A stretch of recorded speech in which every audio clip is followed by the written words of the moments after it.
लाखों लाखों गायों, पक्षियों, पशुओं सब की आंखों से आंसू देखकर अक्रूर घबरा गया कि क्या प्रेम भी ऐसा होता है। बछड़े रो रहे हैं, रमा रहे हैं, गोविंद रुक जाओ। भगवान ने देखा अक्रूर जी चाहते हैं कि छोड़ ही जाऊं कृष्ण को वापस। तब कहा दोपहर का समय हो गया, जमुना नहाइए। जमुना जी में नहाने अक्रूर जी गए। जो डुबकी लगाई, क्या देखा, शेष सैया पर ठाकुर जी सोए। बाहर देखा तो रथ पर बैठे।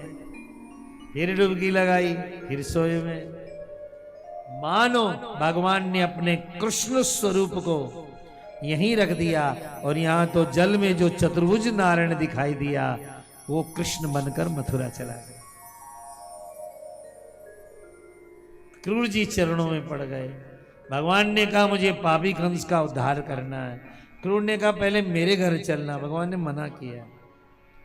आज सायंकाल मथुरा पहुंचे तो मथुरा देखने के लिए भगवान ददर्शताम स्फाटिक तुंग गोपुराम। मथुरा के अंदर जो ही भगवान हुए, भगवान कृष्ण बलदेव गोप ग्वालों की छवि देख करके सारे नगर के निवासी नैना विराम नटरागर को कोई माला लेकर, कोई चंदन लेकर, कोई पुष्प लेकर के, कोई दूर से कंस के भय से दूर से प्रणाम कर। भगवान कृष्ण गए। अब आइए कृष्ण लीला। सामने धोबी मिला, कपड़े धो के ले जा रहा था। भगवान ने कहा कपड़े दे, नहीं तो देख लेंगे तुझे। उसने कहा कंस महाराज के कपड़े। कहा हम भी तो कन्हैया उनके भांजे है। अरे यही कृष्ण है।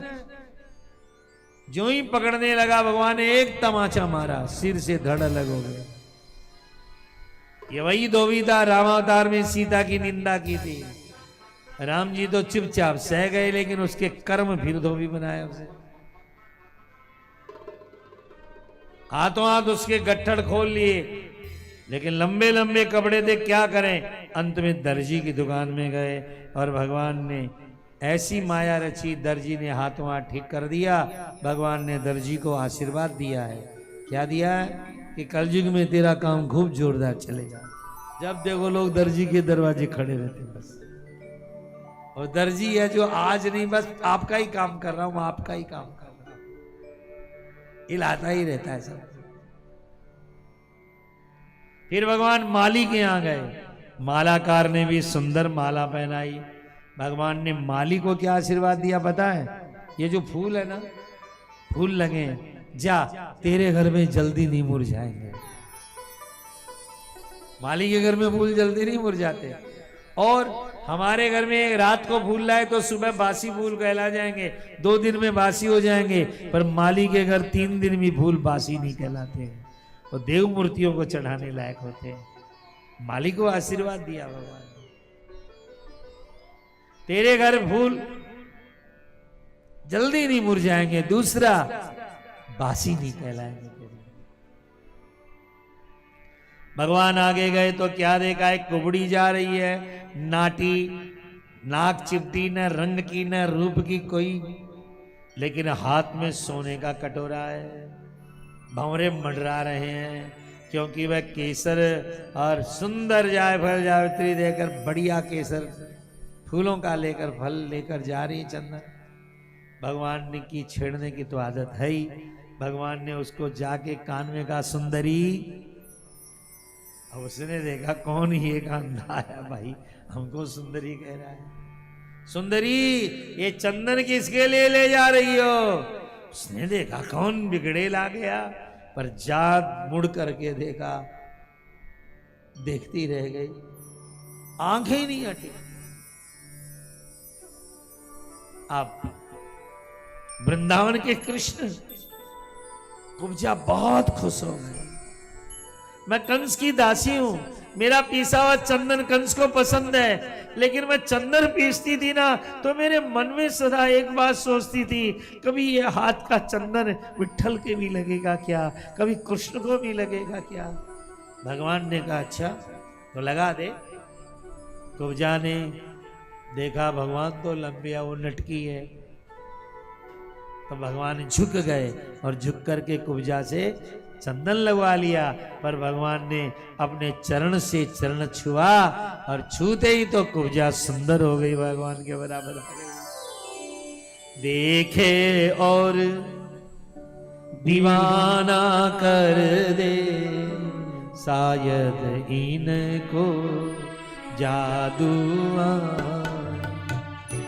देखे और दीवाना कर दे, शायद इनको जादू आए। ये कौन चमन से गुजर गया है कि ये कौन चमन में आ गया जो गरीबों से, दीनों से, हीनों से प्रेम कर रहा है। कुब्जा चरणों में पड़ गई, चलिए मेरे घर चलिए, मैं मकान बहुत सुंदर सजाऊंगी, सेज बिछाऊंगी, चरण धोऊंगी, आपके लिए भोजन बनाऊंगी। भगवान ने कहा कुब्जा प्रतीक्षा कर, एक दिन आऊंगा। कुब्जा घर चली गई।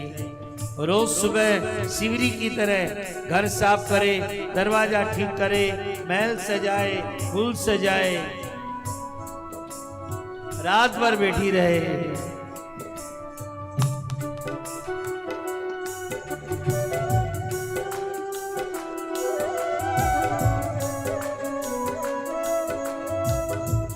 फिर सुबह बैठकर रोने लग जाती है।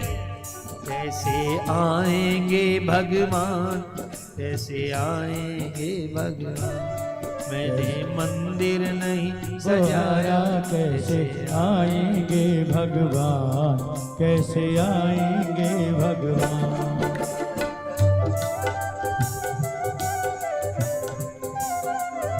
10 साल, 20 साल, 30 साल बीत गए, भगवान नहीं।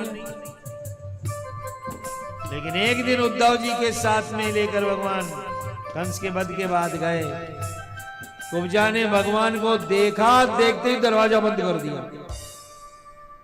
जब रूप था तुम नहीं आए, अब झुर्रियां पड़ गई तो तुम आए हो। जब सौंदर्य था तुम नहीं आए, आज तुम आए हो, जाओ दरवाजा नहीं खोलते। अब दांत गिर चुके हैं, अब तुम आ रहे हो। भगवान ने कहा कुब्जा, जब तक रूपाभिमान, धनाभिमान होता है, ईश्वर नहीं आ जाता है। पर जब कोई भी जीव ये समझता है हे मालिक सब कुछ तेरा है, उस दिन वो मुझे बेमोल खरीद लेता है। कितनी छोटी सी बात है, सब कुछ तेरा है ना।